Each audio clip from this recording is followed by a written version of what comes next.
ñu yëg ko comme ça les gens seront au même niveau d'information peut-être am na yoo xam ne moom ak kilifa gi le ministre ñoo koy diisoo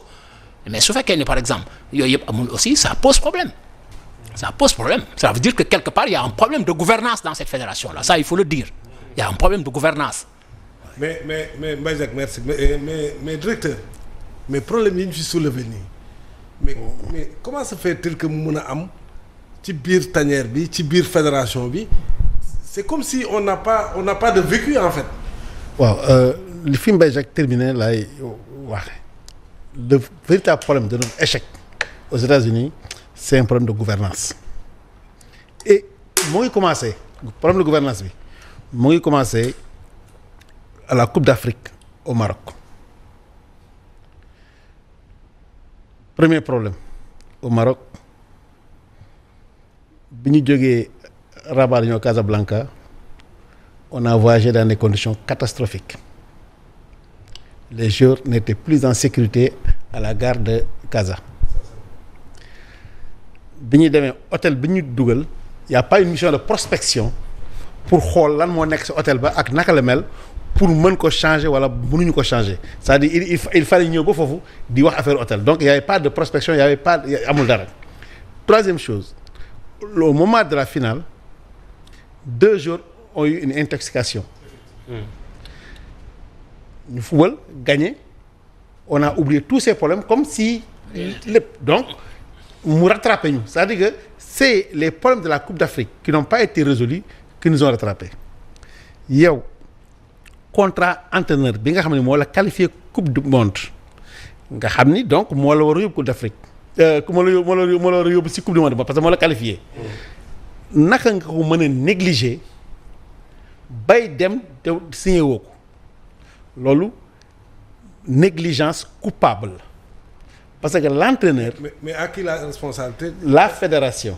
Le COMEX c'est eux les responsables parce que man je ne pointe pas le doigt sur un président il est élu au même titre que les autres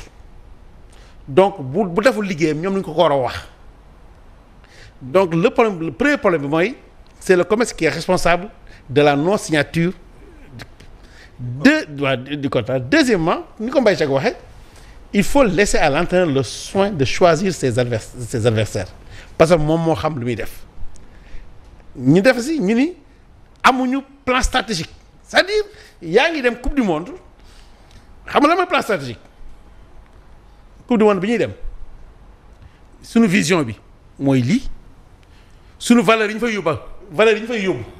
valeur Sénégal bi yóbbu mooy lii objectif yi mooy lii mission bi mooy lii moyens yi lii la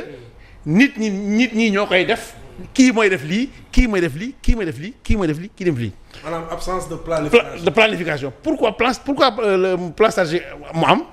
mu am importance parce que aujourd'hui mënoon nañu situer chaque responsabilité parce que xamoon nañu chaque projet qui est le porteur ils ne l'ont pas fait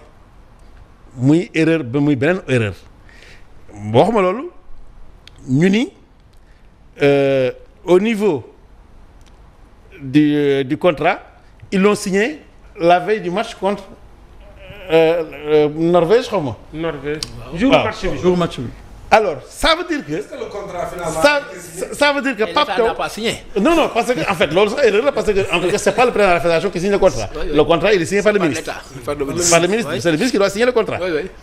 C'est-à-dire le président de la fédération doit valider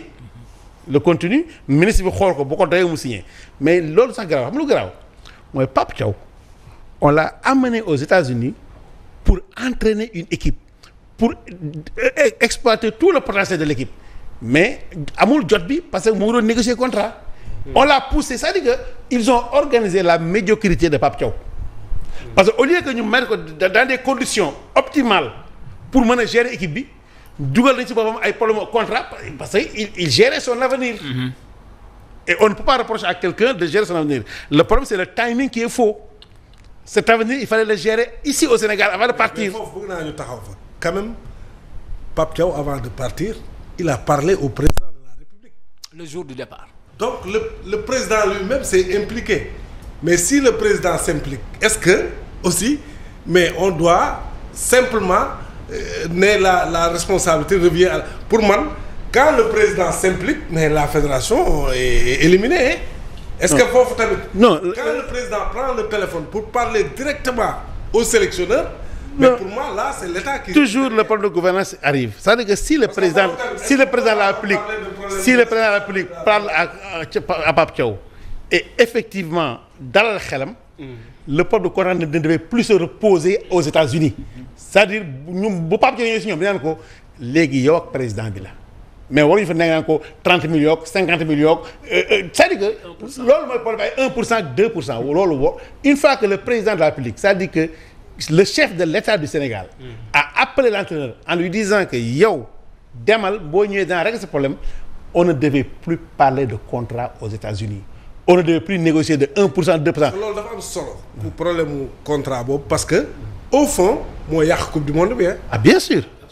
Absolument. Maintenant foofu il faut ñu taxaw fa. Quelle est la responsabilité aussi de Pape Thiaw.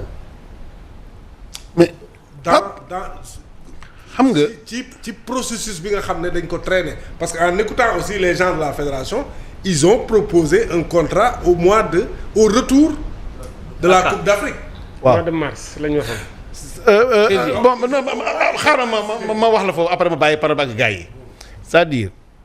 vous avez proposé un contrat à un entraîneur au mois de mars au mois de février vous savez qu'au mois de juin vous devez participer à une coupe du monde dem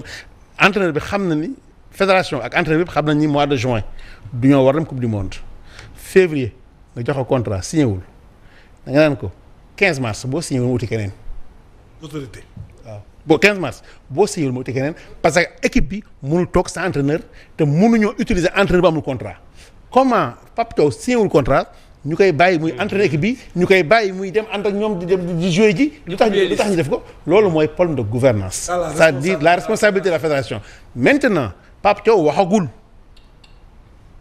fédération moo wax Pape Thiaw waxagul mais erreur fédération si loolu mooy. entraîneur bu ngeen jubóol ci contrat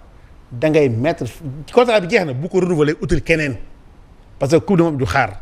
mais il faut la terminer nag si sama problème de gouvernance xam nga lu tax lépp du sotti lépp ay tardé parce que benn groupe bu nit mooy gérer CAN mooy gérer coupe du monde mooy gérer contrat entraîneur mooy gérer match amicaux te loolu du fédération COMEX bi ay 33 membres la ñu xaw ma 23 membres du ñoo war ni projet coupe du monde ñii la projet coupe d'Afrique ñii la contrat entraîneurs yi ak yi nii la mais c'est-à-dire que prospection yi nii la mais bu fekkee ni da nga bëgg a lekk prime coupe du monde lekk pour prime coupe d'Afrique lekk prime U17 lekk prime match amicaux yi effectivement des problèmes c'est-à-dire que nous avons un problème de gouvernance COMEX bi c'est-à-dire que télescopage bu ñu am parce que